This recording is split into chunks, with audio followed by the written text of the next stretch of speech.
तो हमारे गदूला ने फेंक जाते हैं, हमारी टपरियान को फेंक जाते हैं, कभी कहते हैं हम आग लगा देंगे, तुम यहाँ से भग जाओ साले, नहीं तुमन को मार मार के तुमन को भूत बना देंगे, तुमन को जे करते हैं। परेशान कौन करता है आपको? गांव वाले भी करते हैं, रेंज वाले भी करते हैं सर। अच्छा, रेंज वाले ज्यादा करते हैं। क्या कहते हैं रेंज वाले? रेंज वाले ऐसे कहते हो कि ये जड़ी बूटी मत खोद के खाओ, और इसको साहब हमारी जंगल को पूरी को तुमने खोद दी और जे कर दिया, तुमने रूख काट दिया, सब कर दिया सर। 100 बीघा जमीन एक आदमी 100 बीघा जे गुजर लोग हैं, जे 100 बीघा जमीन बांध के बैठे हैं, उनसे कोई बात नहीं कह सकते हैं साहब। ये गरीब आदमी के लिए क्या, हमन को जहर दे दो, जहर खा के मर जाएंगे हमारी बच्चे इनको जिनको। तो पोस्ट वाले आते हैं, पहले हमने चंदा उगा के दे दिया, अब जड़ी बूटी लाते हैं तो हमारे बच्चन का पेट पालेंगे उनको दे, वैसे कहते साले भग जाओ यहाँ से, तुम्हारी झोपड़ी में आग लगा दी।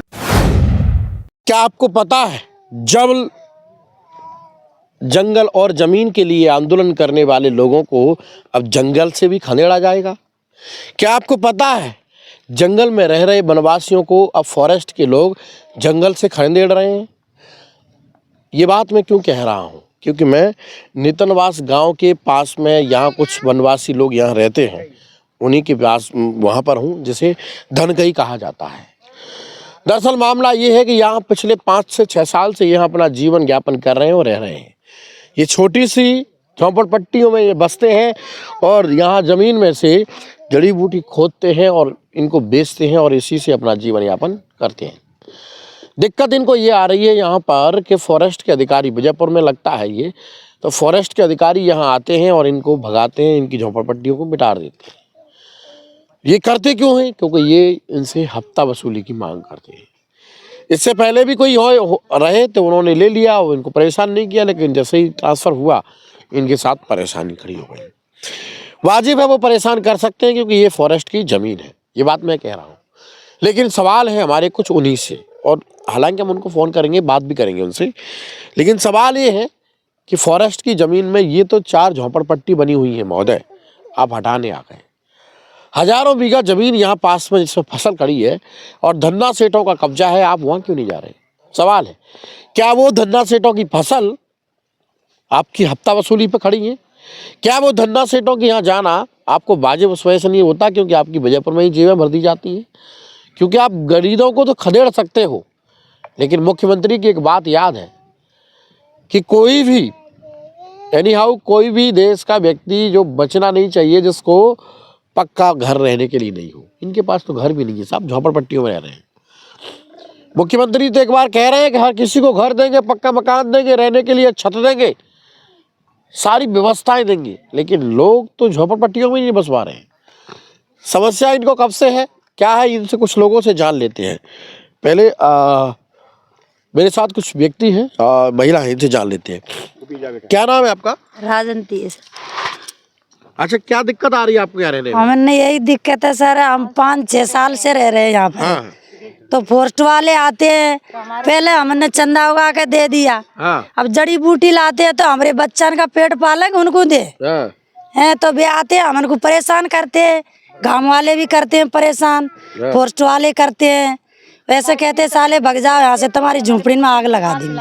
अच्छा। 3 टप्पर न फेंक देते हैं सर, हम उठा के फेंक देते हैं, तो हम धर देते लाके। अच्छा, फिर आते हैं कि पैसा मांगते हैं, हम कहाँ से पैसा ला दें? रहने के लिए जगह नहीं, और रहने के लिए हमारे कुछ जगह नहीं है, तो उस जगह हम कोई जमीन जोत नहीं रहे, हम तो हमारा खाली हम रह रहे, हमारे पेट पाल रहे जड़ी बूटी से।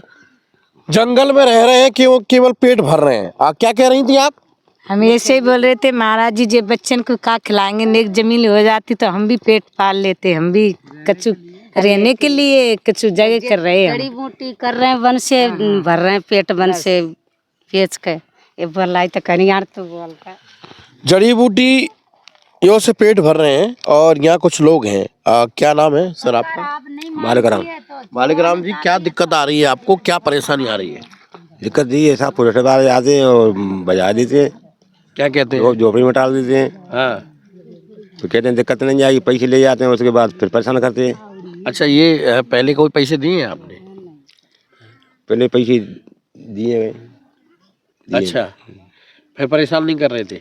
फिर डट गए और बाद में फिर परेशानी आ गई। अच्छा, तो आप क्या कह रहे हैं, नए अधिकारी आए तो? जी एक पेट पालन हो रहा है, हम पलटे हैं। क्या करेंगे सर जी? अच्छा। हमारे बच्ची बच्चा का तुम क्या मांग करते हो, क्या होना चाहिए तुम्हारे लिए? हमारे जी होना चाहिए जी, जैसे जमीन वमीन खरीदते रहेंगे तो पेट पालन होता रहेगा। अच्छा जी मांगे। फॉरेस्ट की जमीन जोतना तो गैर कानूनी है, हाँ, बस सही है। आपको पता है? सही आदिवासी हैं साहब। नहीं तो काम करो ना और कुछ। अब क्या का मजदूरी करते हैं और जी जड़ी बूटी खोते हैं, तो टाइम पास अभी यहाँ करते क्या मांग कर रहे हो आप? रहने के लिए जगह मांग रहे हो या जमीन मांग रहे हो? हैं रहने के लिए। अच्छा अच्छा, चलिए रहने के लिए जगह मांग रहे हैं। दादा कुछ कह रहे थे, क्या कह रहे थे दादा? हाँ बताइए। ये कह रहे थे सर जी कि ना तो हमारे पास ये जड़ी बूटी खोदन खान नहीं देते हैं, हाँ। ना हमारे को साहब ये जमीन माता पर रहने देते हैं साहब सरकार। हमारे आते हैं तो हमारी गदुला ने फेंक जाते हैं, हमारी टपरियान को फेंक जाते हैं, कभी कहते हैं हम आग लगा देंगे, तुम यहाँ से भग जाओ साले, नहीं तुमन को मार मार के तुमन को भूत बना देंगे, तुमन को ये करते हैं। हम कहते हैं कि सरकार से बचें, कि हमारे को गांव वाले आदमी से बचें। कौन से बचें साहब? हमन को कुछ भी धंधा नहीं करके खान देती है साहब। हम गरीब आदमी है, गरीब आदमी इनको कुछ भी नहीं करन खाती खान देती है साहब। ना जड़ी बूटी करन खान देती है, ना साहब हमन को कुछ भी धंधा नहीं मिलता है साहब। हमन को कुछ भी रोजा पार्टी नहीं है हमारे पास साहब।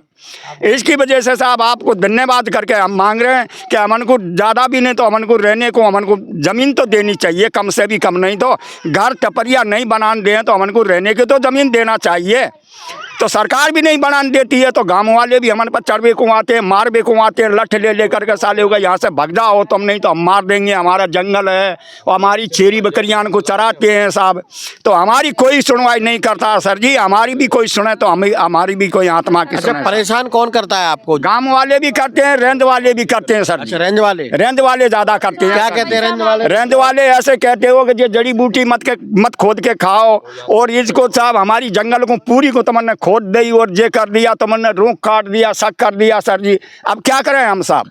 अच्छा, कुछ लोगों ने और कब्जा किया, उनसे नहीं कहते हैं? नहीं साहब, उनसे कुछ भी नहीं कह सकते हैं। 100 बीघा जमीन एक आदमी 100 बीघा ये गुजर लोग हैं, ये 100 बीघा जमीन बांध के बैठे हैं, उनसे कोई बात नहीं कह सकते हैं साहब। ये गरीब आदमी के लिए क्या, हमन को जहर दे दो, जहर खा के मर जाएंगे हमारी बच्चे इनको जिनको। क्या करें साहब? अब सरकार से क्या मांग करोगे आप? हम यही मांग करते हैं साहब, हमन को रहने को जमीन चाहिए हमन को, और हमारी पेटा रोजी चाहिए सर जी। हमन को तो और कुछ नहीं चाहिए, बस रहने के लिए जगह मांग रहे हैं। सोचिए उस देश में, जिस देश में जमीन की कोई कमी नहीं है, उस देश में रहना है जहां प्रधानमंत्री जी कह रहे हैं हम सबको पक्का घर देंगे, लेकिन इनके लिए तो रहने के लाड़े पड़े हैं। सोचिए 100 बीघा जमीन पर जिन दबंगों का कब्जा है उनके यहाँ रेंजर साहब नहीं जाएंगे।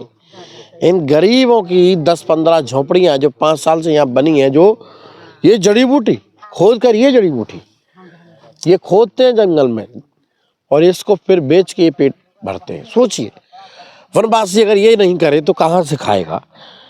कल्पना कर सकते हैं हम कि उस देश में है जहाँ हर किसी को पक्के घर की बात हो रही है, रोजगार की बात हो रही है, स्वास्थ्य की बात हो रही है, उनको रहने की जगह नहीं है। अब रेंजर साहब क्या चाहते हैं, रेंजर साहब क्या मांग करते हैं, ये सब हम खुद रेंजर साहब से जान लेते हैं। फ़ोन लगाते हैं उनके लिए और उनसे जानते हैं कि आखिर इनके ज़मीनों को, इनके झोपड़ियों को, इनकी झोपड़ियों को जितना खाली करने की उनको जल्दी पड़ी है, उतना हजारों बीघा दबंगों की ज़मीन को खाली क्यों नहीं कर।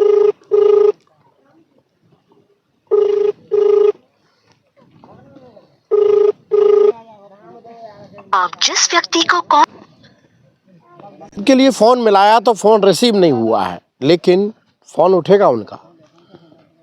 प्रयास करेंगे हम और जानेंगे उनसे कि हजारों बीघा ज़मीन पर जिन दबंगों का कब्जा है उनकी ज़मीन कब खाली होगी। महोदय, ये 8 झोपड़ियाँ तो आप आते हो, मिटार जाते हो, चले जाते हो, लेकिन सोचा है इनके बच्चों पर क्या बीतती होगी? ये लोग कैसे अपना पेट भरते होंगे जब आप इस तरह की निंदनीय कृत्य इनके साथ करते होंगे।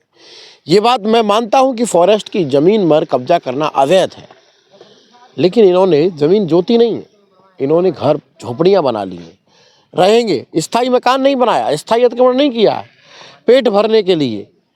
हजारों बीघा जहाँ सालों से फसल हो रही है, आप उस पर क्यों नहीं कार्रवाई करते? हजारों बीघा ज़मीन जहाँ लाखों रुपए की फसल वो लोग ले रहे हैं दबंग, उन पर तो कोई कार्रवाई नहीं हुई, उन पर तो कोई केस दर्ज नहीं हुई। इन गरीबों को क्यों सताया जा रहा है, इनको क्यों परेशान किया जा रहा है? आखिर कौन सुनेगा इनकी? ये तो पहली रिपोर्ट मैं आपको दिखा रहा हूँ। रंजन साहब से बात करके हम जानेंगे आखिर इनको न्याय कब मिलेगा। दे दीजिए ना आप इसको, इनको कहीं भी जगह थोड़ी सी तो रहने के लिए चाहिए, या तो हजारों बीघा खाली करा दीजिए। अब देखते हैं रंजन साहब खुद न्याय करते हैं या नहीं।